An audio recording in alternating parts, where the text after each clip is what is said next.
Hi, so my name is Morgan Lord. I'm 26 years old. I completed my undergrad at Buffalo State and I have a childhood education, first through sixth grade, with an Italian concentration. And I am New York State certified and I am completing my curriculum and instructions master's degree this August 2019, and I am ecstatic. Why education? I feel like actually education kind of found me, if you will, because initially when I went after I graduated high school, I knew that I wanted to work with people. I loved helping people. I always imagined myself going into the dental field or dentistry, something like that. But actually, after I graduated high school, I went to community college for like a year and a half on and off part time because I didn't know what I wanted to do and I didn't want to waste time or money pursuing something I wasn't passionate about. So, I actually moved to New Jersey for about 2 years with my mom after I graduated high school, and I took like about 2 years off from school because when I had moved to New Jersey, I still didn't know what I wanted to do until I got a job working at a daycare and then found out that I absolutely love working with kids. So I applied to colleges back upstate in the Buffalo, Rochester area. I got into Medaille College, and after a year there pursuing education, I transferred to Buffalo State. I love, especially working in the low income, high risk schools and areas. I feel like they need passionate and resilient teachers, and I just get very it's very self-fulfilling to work in that demographic, especially being a woman of color. Those schools are predominantly children of color, so I like to be that kind of like positive role model or figure for those kids that may not have that. So who influenced my decision in education? I actually, nobody really influenced it. I think that I kind of stumbled upon it while working in the daycare because, like I said, I wanted to help people and I like working with people, but didn't know exactly what that was for me at the time, but found out through self-exploration that working at the daycare, that I love working with kids. It comes very naturally to me to bond with kids and students. So I just went from there. So, what motivates me? I would say, just honestly, it feels very rewarding when you find a profession that you're passionate about. So, like I said, working in, especially in that kind of socioeconomic status, I feel very rewarded from the relationships I establish with the students, just the ability to to help them. It's just very gratifying and something that I'm really happy that I found because I think education is truly where I need to be. Have there been any obstacles? Yes, there have been obstacles. So actually, I'm a building sub at a charter school right now. And initially, I just started off as a building sub. However, about 2 weeks into September, the fifth grade teacher that they hired couldn't really, I guess, handle the class because they were a challenging class. So they saw my ability and my potential, and they asked me to step in. They offered me the fifth grade teaching position at the time.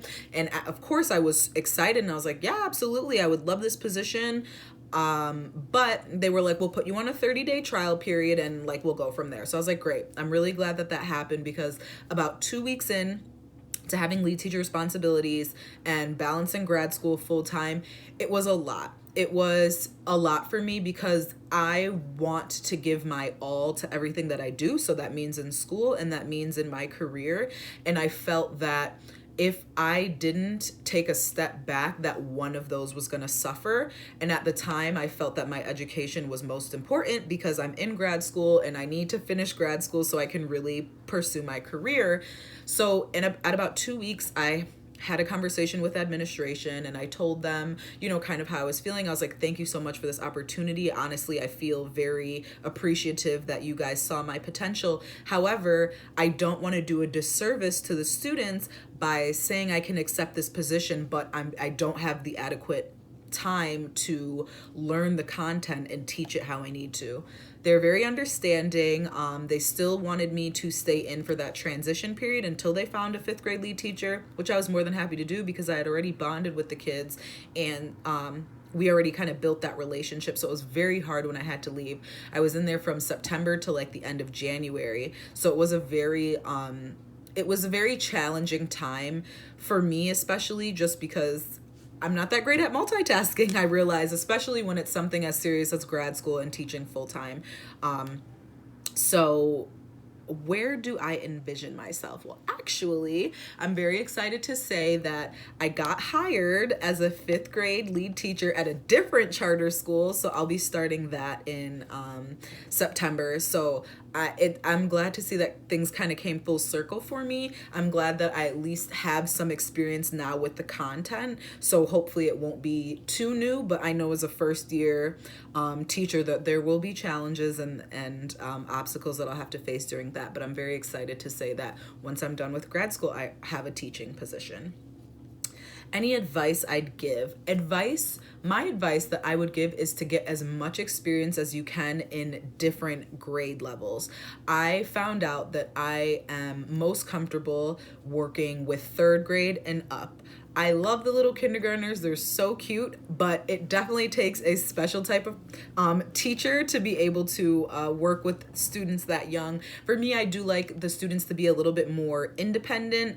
And I found that out through experience with different grade levels. Like I've worked actually in all grade levels, first kindergarten all the way up to 6th grade, and being a building sub now, I've worked also with 7th and 8th grade. So I definitely know where I'm most comfortable with, and 3rd and up is where that is. A fun fact about myself. I would say a fun, interesting fact that people may not know just by looking at me is I was a camp counselor summer 2015. It was a great experience. I was living in Fishkill, New York for the entire summer with 4 other camp counselors from around the world, and we literally had to live in a 4x4 cabin, no electricity, no running water in there. There was like an outhouse a little ways away, and it was a really great experience. We worked with inner city girls, 12-year-old girls from New York City. So that taught me a lot about myself and building relationships with students and campers. And I learned a lot from that, and I feel like that was a really great experience for me. I also met a lot of amazing people while I was a camp counselor. So that is a little bit about myself. Like I said, my name is Morgan Lord, and I'm very excited to take this course this summer.